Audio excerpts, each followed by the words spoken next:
brain cortex, superlateral surface, inferior surface and medial surface, till here, till here. Well,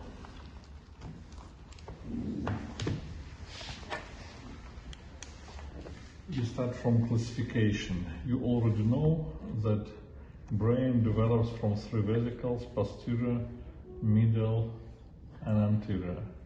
Posterior vesicle and anterior vesicle subdivides into two, and posterior vesicle develops into which department? Rhombencephalon, and rhombencephalon subdivides into Mielencephalon and Metencephalon. And Metencephalon consists of what? Pons and cerebellum.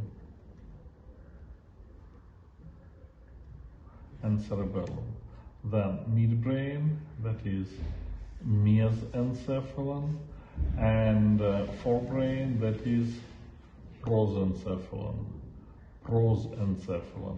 And prosencephalon consists of diencephalon and telencephalon.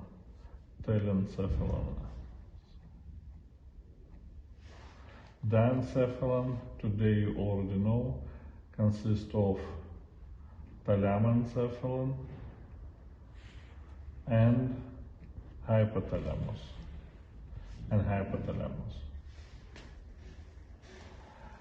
And telencephalon consists of gray and white matter, and gray matter of telencephalon, that is pallium, that is cortex of hemisphere. That is, telencephalon consists of pallium, that is cortex of hemisphere. Then rhinencephalon, and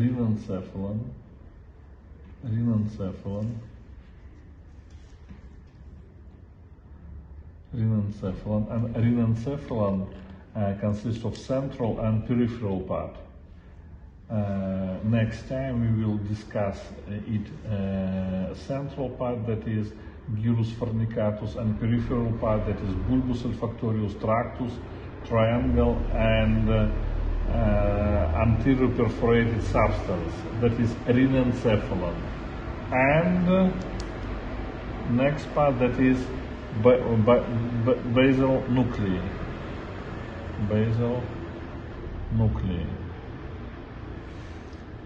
That is departments of telencephalon. And next time you will answer only pallium. That is cortex of hemisphere, that is gray matter on the surface of hemisphere. And hemisphere consists of, it has three surfaces. This is superolateral surface, it is medial surface, and this one is inferior surface. Three surfaces. It consists of 5 lobes. Tell me please, what is this lobe? Frontal lobe.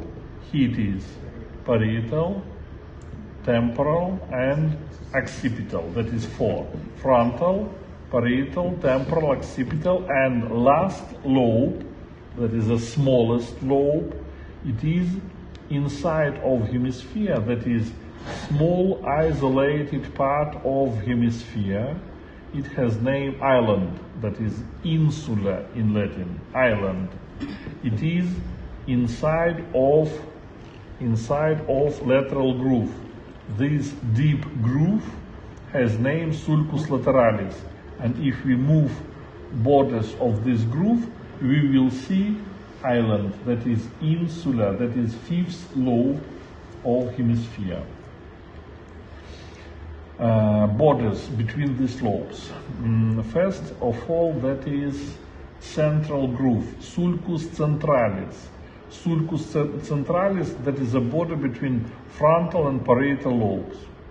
Sulcus lateralis, I already said, that is a border between frontal and parietal and temporal. And last, occipital lobe. It separates from parietal with the help of sulcus parieta occipitalis. This groove is on medial surface, and only small part of this groove continues to superolateral surface. That is the border between occipital and parietal lobe. Sulcus parieto occipitalis. Sulcus parieto occipitalis. Now, frontal lobe. In front from central groove we have sulcus praecentralis. Here it is. And between central and precentral grooves we have gyrus praecentralis. This gyrus is place where center of motor analyzer take place. Here it is. Third and fourth layers of cells receive conscious proprioceptive sensitivity, and from fifth and sixth layers, that is pyramidal cells, start corticospinal and corticonuclear tracts, pyramidal tracts. That is why motor analyzer take place in precentral gyrus. Next part of the frontal lobe subdivides with the help of two grooves, sulcus frontalis superior and sulcus frontalis inferior, into three gyri: gyrus frontalis superior, gyrus frontalis medius, and gyrus frontalis inferior. Posterior part of gyrus frontalis medius, that is center of writing, possibility to write, and middle part of gyrus frontalis medius, that is center of movement of the neck and eyes in opposite direction. That is possibility to move head and eyes in opposite direction. That is in middle part of gyrus frontalis medius. And now, inferior frontal gyrus.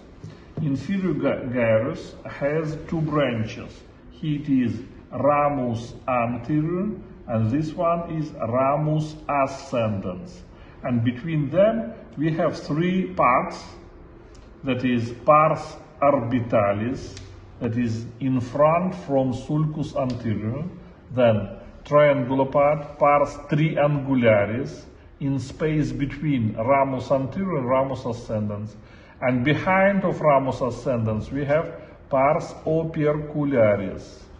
And these two parts, triangular and pars opercularis, that is center of speech articulation, possibility to speak, motor center of the speech, that is pars triangularis and pars opercularis. Next, parietal lobe. Behind of central groove we have sulcus postcentralis, and between them gyrus postcentralis, that is center of skin analyzer, temperature, tactile sensitivity and pain, that is in gyrus postcentralis. Next part of parietal lobe subdivides with the help of sulcus intraparietalis into two lobules, superior parietal lobule and inferior parietal lobule. Superior parietal lobule, that is also a center of tactile analyzer or feeling of touch, and inferior parietal lobule, it has two grooves, look here, that is lateral groove, sulcus lateralis, it finished in parietal lobe, in inferior parietal lobule, and here we have gyrus supramarginalis. This gyrus surround end of lateral groove, gyrus supramarginalis, that is center of practical skills. And next groove is sulcus temporalis superior, and sulcus temporalis superior finished in inferior parietal lobule, and here we have gyrus angularis. Gyrus angularis, that is visual center of the written speech or possibility to reading, reading center, center of reading. Next, temporal lobe. Temporal lobe on superior lateral surface has sulcus temporalis superior and sulcus temporalis inferior. And these two grooves separates temporal lobe into three gyri: gyrus temporalis superior, gyrus temporalis medius, and gyrus temporalis inferior. In medial part of gyrus temporalis superior we have auditory center, cortical center of auditory analyzer, and posterior part of the same gyrus posteriorly, that is sensory center of the speech, possibility to understand speech, that is posterior part of superior temporal gyrus, and medial part of gyrus temporalis medius and gyrus temporalis inferior, this place, that is center of vestibular analyzer, vestibular center of balance, that is vestibular analyzer. Now, occipital lobe in superlateral surface, it have not got constant grooves and gyri. That is why we not describe them, but on medial surface, what we can see, first of all, groove of corpus callosum, that is sulcus corporis callosi.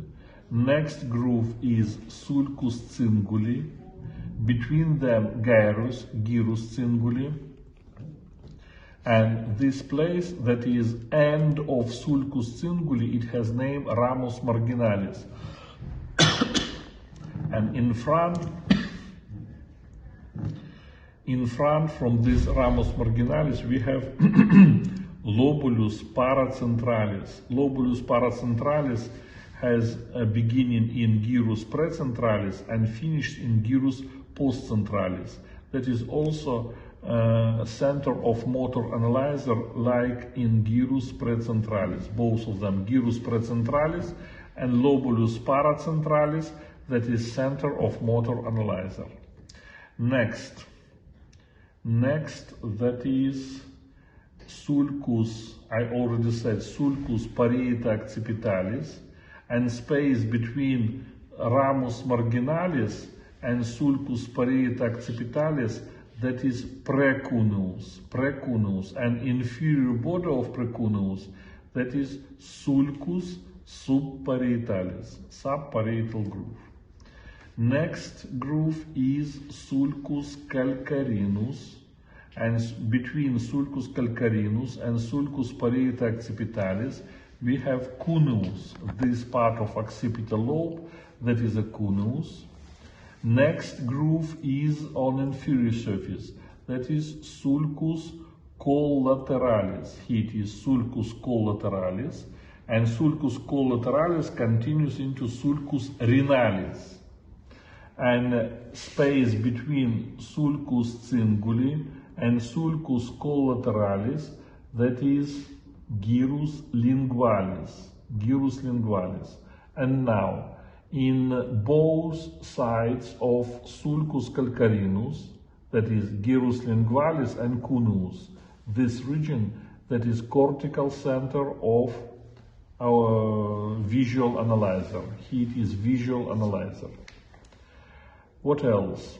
I already said that here it is continuation of sulcus collateralis, that is sulcus renalis, and this groove is, that is sulcus hypocampi, and now this gyrus between sulcus sulcus renalis and sulcus hypocampi, that is gyrus parahippocampalis.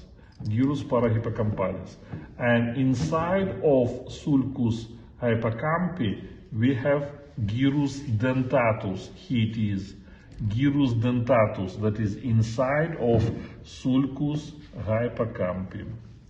Next, this groove is sulcus accipita temporalis, and this groove subdivides gyrus accipita temporalis medialis and gyrus accipiter temporalis lateralis. I already said that this gyrus between sulcus corporis callosi and sulcus cinguli, that is gyrus cinguli. Next is isthmus. Isthmus separates from precuneus with the help of gyrus sulcus subparietalis, and this isthmus continues into gyrus parahippocampalis, and gyrus parahippocampalis finished with uncus. This part that is uncus, that is end of gyrus parahippocampalis, and together gyrus cinguli, isthmus, gyrus parahippocampalis, and uncus. Together they has name gyrus fornicatus. This gyrus fornicatus, the same like gyrus dentatus, that is central part of Rhinencephalon. Central part of Rhinencephalon, that is part of Telencephalon. And uncus, that is cortical center of olfactory analyzer. And last, inferior surface of frontal lobe, it has small grooves. They are sulci orbitalis because they attach to pars orbitalis of frontal bone. Sulci orbitalis, and small gyri between them, they are gyri orbitalis. And we have straight groove, that is sulcus olfactorius, and this gyrus is gyrus rectus, straight gyrus rectus. And sulcus olfactorius, it has olfactory bulb, bulbus olfactorius, then olfactory tract, tractus olfactorius, and olfactory triangle, trigonum olfactorium. All of these structures, that is olfactory lobe or peripheral part of Rhinencephalon, peripheral part of Rhinencephalon. Maybe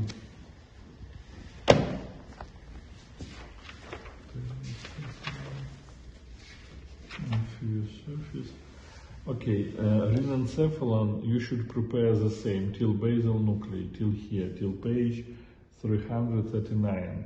Rhinencephalon, peripheral and central part, the same you should prepare. I already said central part gyrus fornicatus, and peripheral part, that is olfactory lobe, which consists of bulb, tract, triangle, and it is substantia perforata anterior, that is peripheral part of Rhinencephalon.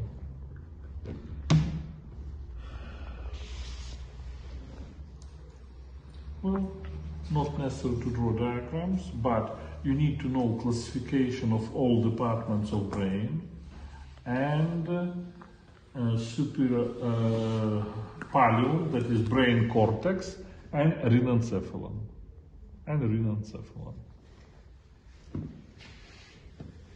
Well, your questions? Well, today that is all.